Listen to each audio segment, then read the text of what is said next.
Welcome to MsMojo, and today we're breaking down how a book series referred to as gay hockey smut became an international television sensation. I'm coming to the cottage. If you're just as hooked on Heated Rivalry as we are, then this deep dive will set the record straight on chatter about the show's inspiration, portrayal of hockey, and controversies. The true story. Fans have been eating up the turbulent but steamy romances between Hollander and Rozanov and Scott and Kip. Many would be surprised to learn that these plotlines do have some inkling of truth to them. You know that this is real. Reid, the author of the Game Changers book series the show is based on, clarified some interesting real-world connections. I mean, there were all these flashy European players like Jaromir Jagr, Timo Solane, Ovechkin later, Ilya Kovalchuk. So yeah, all those players kind of just like an amalgam. Definitely inspired Ilya. According to Reid, the conflict between the two main characters was loosely based on Alex Ovechkin and Sidney Crosby's heated rivalry in the NHL. Ovechkin and Crosby certainly never had an enemies-to-lovers romance, but their feud created a spectacle much like what we see on Heated Rivalry. I think it was a fun time, right? Oh, yeah. Everybody's in the locker room like, what are you going to do? Are you going to fight him? A rumor that the show was based on a fanfic between Captain America and the Winter Soldier was also shot down recently. Reid clarified that while it didn't originate as a Stuckey story, Game Changers did take its first breath on AO3, a fanfiction website. Initially, the plot starred a real hockey captain and Bucky Barnes, so there is some accuracy to the gossip. While there are some clear inspirations, Heated Rivalry is a complete work of fiction. I kind of prefer being the hole rather than the peg. With that being said, there is a lot it gets right and wrong about the world it depicts, and this has sparked some mixed reactions. I'm sorry, sir. We'd really like to accommodate you, but... I'm just a bellboy. You can't treat the staff like this. Oh, I think I know how the staff likes to be treated. Hockey culture. Heated Rivalry has received a ton of accolades, not just for spotlighting queer romance, but for bringing hockey to a wider audience. As far as sports dramas go, hockey is often neglected. So longtime fans were thrilled to tune in, and hockey novices were offered a taste for what the game is like. But how much is accurate? Naturally, the show's MLH stands in for NHL, the National Hockey League. It takes liberties regarding which cities have franchises, but it does properly depict a long-standing rivalry between Montreal and Boston. No two teams in NHL history have faced each other more times in the regular season than the Boston Bruins and the Montreal Canadiens. These are two of the oldest teams in hockey, so they've had numerous heated face-offs for the Stanley Cup. Montreal has beaten them senseless in terms of the edge that they own in that particular rivalry, and Boston keeps thinking, we're going to get them next time. And next time it's the same story. When we first meet Hollander and Rozanov, they've just competed in a tournament to increase their draft odds, based on the real World Junior Ice Hockey Championships. Good luck in the tournament. You will not be so nice when we beat you. However, their stick jockeying in episode 5 would have gotten them both thrown off the ice.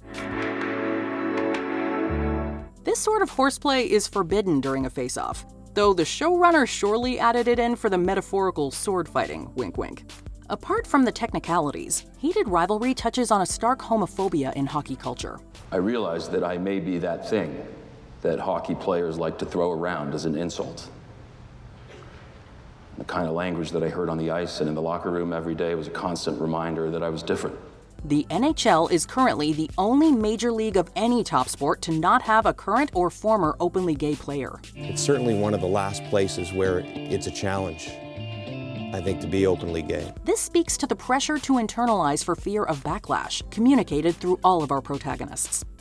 Yeah, my life is complicated. Yeah, I get that. And I can't, come out, not right now. Hollander cries to his girlfriend, admitting that he's unable to talk about his sexuality with anyone. Have you ever told anyone that before? Rozanov makes it abundantly clear that coming out is not an option because it would even sacrifice his standing in his home country of Russia. Because your family? Because Russia! I would not be able to go back to Russia! What would happen to you? I don't want to find out.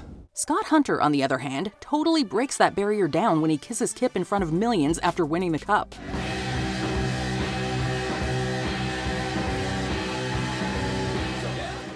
It's a tear-jerking scene, but a far cry from reality.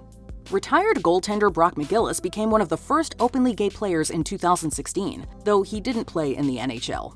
He's been outspoken about his love for the show and how closely he relates to the world the characters inhabit, down to the hotel hookups and cell phone aliases. I dated a guy for 3 years without a soul knowing. He came and stayed with me in Montreal while I was at school, and I snuck him in through the fire exit. However, he's uncertain that the show will truly open doors for players to comfortably come out. What I don't think it'll do is break down the locker room culture that exists. Heated Rivalry reflects a real-world problem where homosexuality is still taboo in the sport of hockey.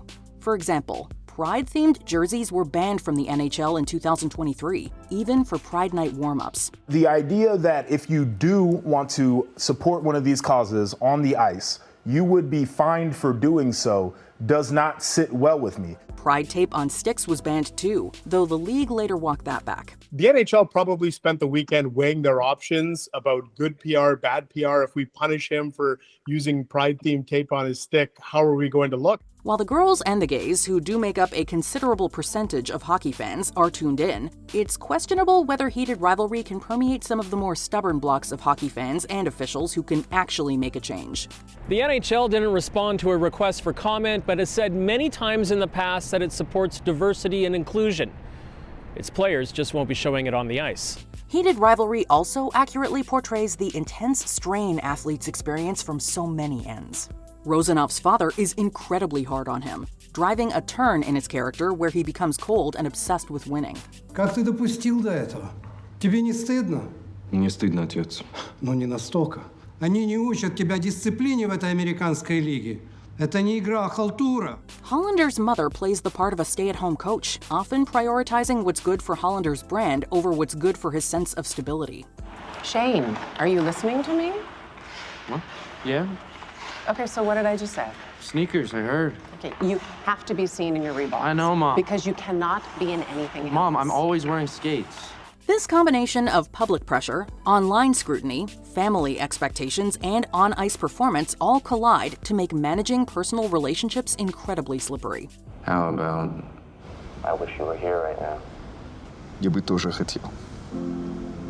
Before we continue, be sure to subscribe to our channel and ring the bell to get notified about our latest videos. You have the option to be notified for occasional videos or all of them. If you're on your phone, make sure you go into your settings and switch on notifications. Controversies. Heated Rivalry is incredibly sex-positive, depicting erotic encounters between the show's pairs in great detail. I can't believe you're even into me. I'm so into you. So into you. But that doesn't mean everyone agrees with the way it depicts sex or gay romance. Some journalists have criticized how characters view queerness as legitimate only when it's declared to the world. We get together, we simple. Simple. We simple for me. Bullshit. If a tree falls in the forest and no one's around to hear it, does it make a sound? And if two hockey players with public girlfriends sleep together in the private confines of a hotel room, are they really gay? There are hot women everywhere. There is a girl I like you very much, Svetlana. Huh? Heated Rivalry does contend with this, pitting desire against identity. And it does ultimately resolve these plot points through open celebration. You have made me better in every conceivable way. I love you. Thank you.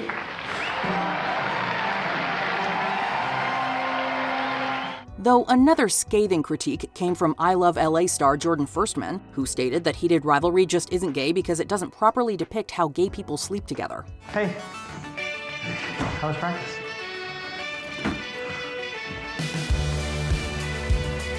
Hudson Williams and François Arnault clapped back in defense of their sex scenes, and Firstman eventually conceded. And now, back to this bitch that had a lot to say about me the other day in the press. Miley, what's good? Hey, we're all in this industry. We all do interviews, and we all know how they manipulate shit. Nikki, congratulations. A more serious allegation of queerbaiting has rocked the show as well, generating a lot of discussion about whether straight actors should be playing queer characters. It was nice. It was. And it felt like we were something. When questioned about the lead actor's sexualities, creator Jacob Tierney shut it down, affirming that, quote, "There's no reason to get into that stuff." Of course, this truly is nobody's business, but the flare-up was only exacerbated by Connor Story and Hudson Williams' perceived flirting during press junkets.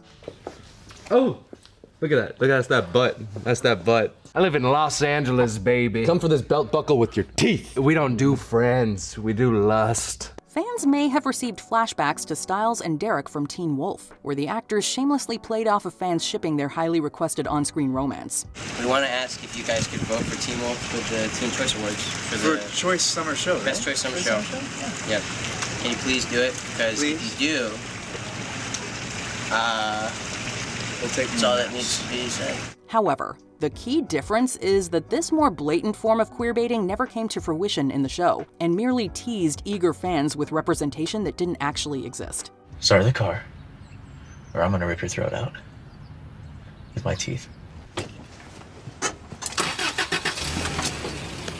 Heated Rivalry has been incredibly progressive. Still, a demand to see queer people telling queer stories is undeniable. Though it's impossible to gatekeep these roles from actors who simply haven't made public statements regarding their sexualities. Again, nobody's business. I believe in the idea of soulmates, not saying you're my one and only soulmate. Lastly, there have been some whispers about Hollander being portrayed as neurodivergent without any real confirmation in the show. In an interview, Rachel Reid stated, quote, "As the person who created him, that was definitely a part of his character. And it's something that, as I continued writing him, became clearer as I myself learned more about autism." On Heated Rivalry, he comes off as focused, gets teased for being boring, and struggles to express himself. Thank you for the tuna melt.